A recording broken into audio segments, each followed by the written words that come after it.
The Desert Dreams by Janet Clayton. I was about to embark on a miserable archaeological journey. I was a student and needed to get my field credits. The opportunity to join a dig in the Libyan desert came up, and I was in no position to turn it down. We students would be under various tents to protect us from the sun, sandblasting wind, and dirt that would cover us. Of course, we would be getting up before the sun to maximize cooler temperatures, getting back to the lodgings late because of the distance time to the city. Any glory or finds would not be attributed to the person who found them, but to the lead archaeologist. Stuck doing mundane tasks for 3 months, and even then we may not find anything at all. I packed loose clothing and sunscreen to cover my white skin from welting. The flight was 25 hours, and I was not afforded the luxury of YouTube first class. I could afford business class because of travel I had done in the past, adding an upgraded meal choice. Looking in the mirror, I thought to myself, light skin and red hair. An Irishman in the Libyan desert. Great. When I arrived, my guide stepped forward and welcomed me, explaining that he would be looking out for my safety. Anyone traveling to Libya was given this guide to protect them and keep them out of trouble. I was tired and anxious to see where I would be sleeping.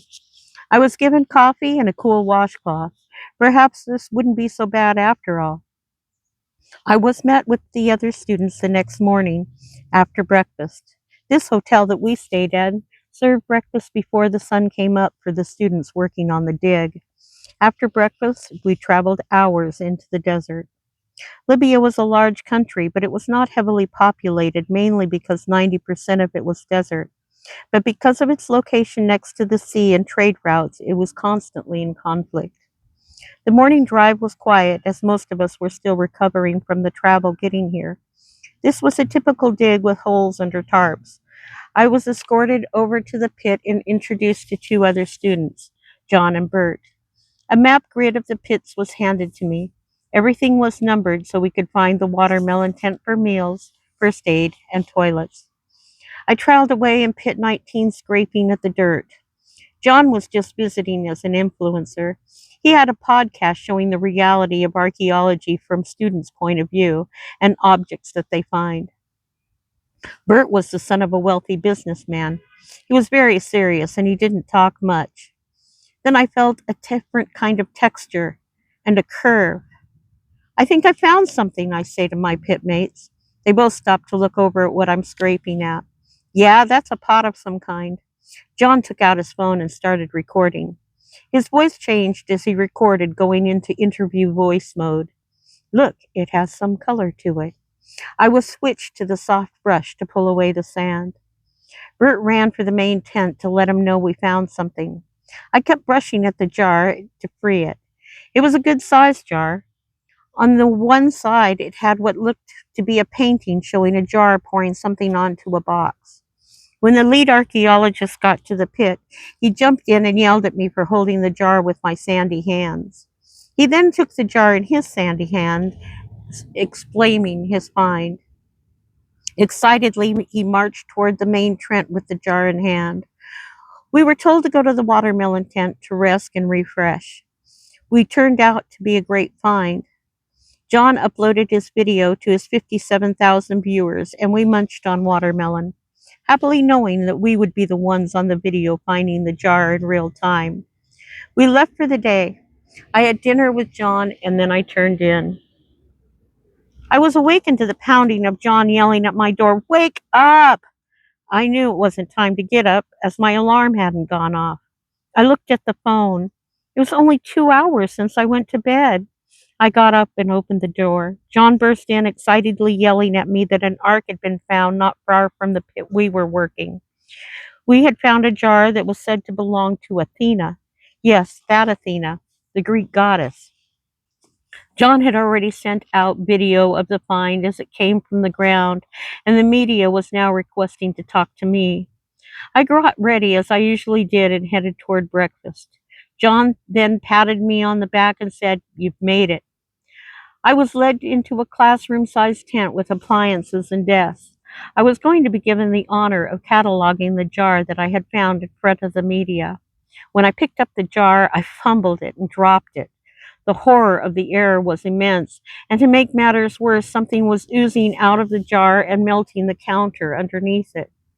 Now, with the jar broken and the contents spilling out, I freaked out. I ran from the tent. The lead archaeologist saw me leaving and he called at me, "Where do you think you're going in the desert?" We then went back into the tent and he saw the broken jar. Looking at the broken jar with red faced annoyance, he picked up a large shard. He looked at the painting on the shard and then the melting of the counter. He looked stunned for a moment and said, "I think you found the key." On the shard of the jar was that picture of an ark with the jar dripping some kind of fluid into the hole at the head of the ark and melting a soft stone peg. The ark would be opened as soon as they could get clearance. They were hoping to do it the next day. As John's podcast was seen around the world and started traveling back to us, we were admonished for sending out the video, but it was picked up so quickly that there was no way to stop the news of the find now. News agencies who knew of the archaeologist on the dig contacted and wanted him to give them exclusive rights to the opening of the ark. Universities wanted access to the substance in the jar before it was contaminated any further. The rock melting substance was searched for by many. Currently was believed to be a red flowering plant from South America. As news and scholars traveled toward us, we were given instructions not to speak to anyone about anything. It would be important that we remember we are students and that the video had gone viral. International relations were now involved.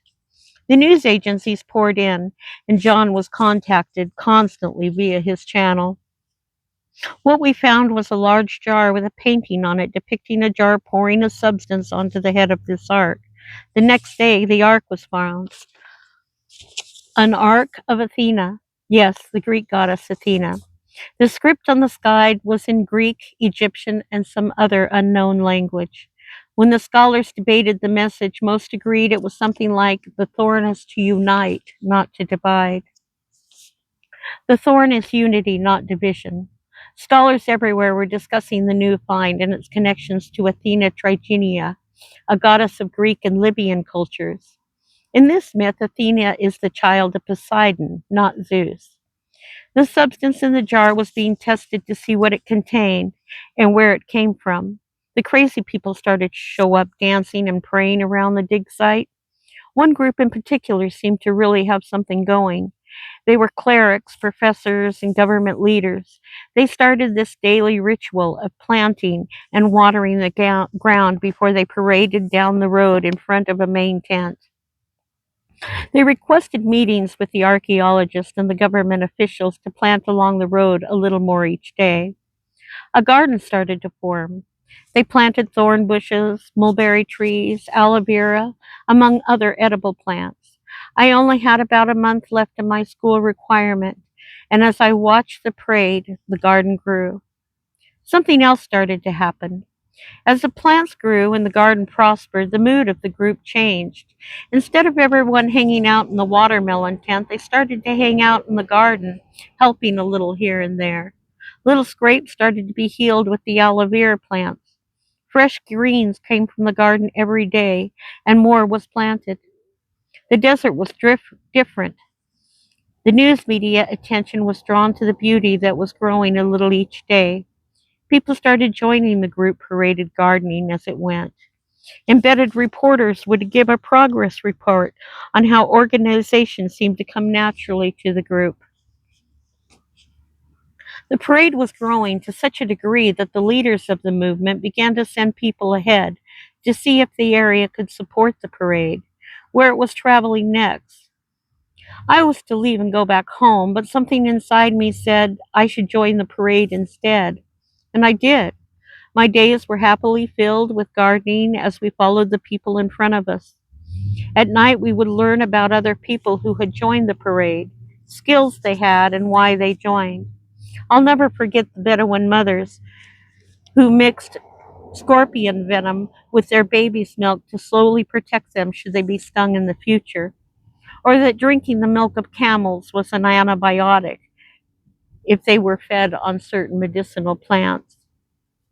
I listened to all the stories, but didn't think I would be trying all of their cures. Many had joined the parade to have a better life. It was better than struggling each day in the desert heat or going without.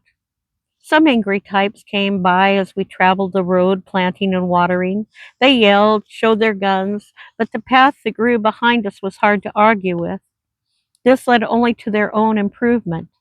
The thorn barrier on the outside of the garden kept us safe from the wild animals and the wild men of the locations. No harm to anyone, only healing of the people. We would be taking nothing from them, only giving, asking them to throw down their weapons for a day and carry the water.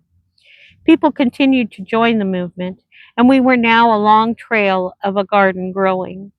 The thorn became a symbol of our group, and it was embroidered onto white cloths to show the desire for only peace.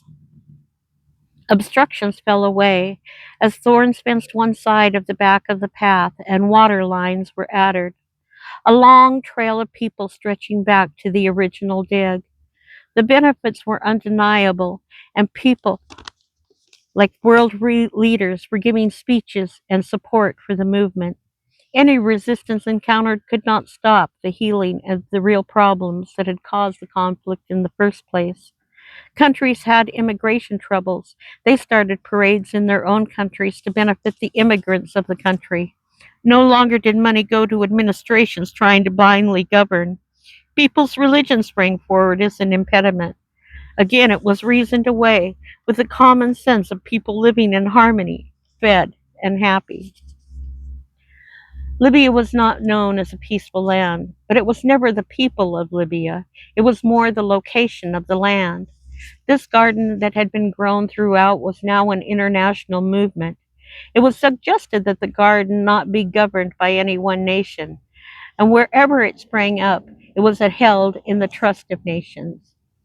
In industrial areas, the parade did not go around factories, but made them more modern, efficient, cleaner, and more profitable. The owners of the industry along the trail benefited from the knowledge and assistance from the parade, not moving the current administrators out, but helping them keep the goodness that had started there, training the local people. Sometimes we lost people and sometimes we gained them. It much depended on the economic outlook of wherever we traveled. Now parades had started in many countries. A great deal of money was needed to keep the parades going, but philanthropists had always pitched in, wanting to look at part of the solution, not the problem. Flashing smiles and walking with the parade for a bit, promising their top people to join the parade and assist along the way. No one could argue that this was working. All along the garden, lives were better. If the people had nothing and were young and able, they would most likely join the parade. Should they fall in love, very likely, they would stop along the parade and put up homes, raising children. Those who did live along the way had the benefit of everything they had learned, assisting the parade now from a solitary position. Cultivation of the garden produce was used and sold along the way to continue the movement, and it was now a never ending parade of people curing and tending of the garden. Skills and wisdom is shared each night as people gather in circles on the garden path for the night. Knowledge of what grows where and what is best for the area is considered. Medicinal plants containing antibiotics are freely available to anyone near the garden, as was food and herbs. War was a distant memory in these areas as the parade cured the problems of territory grabbing. It was a garden of peace that now traveled across the whole world, fixing whatever issue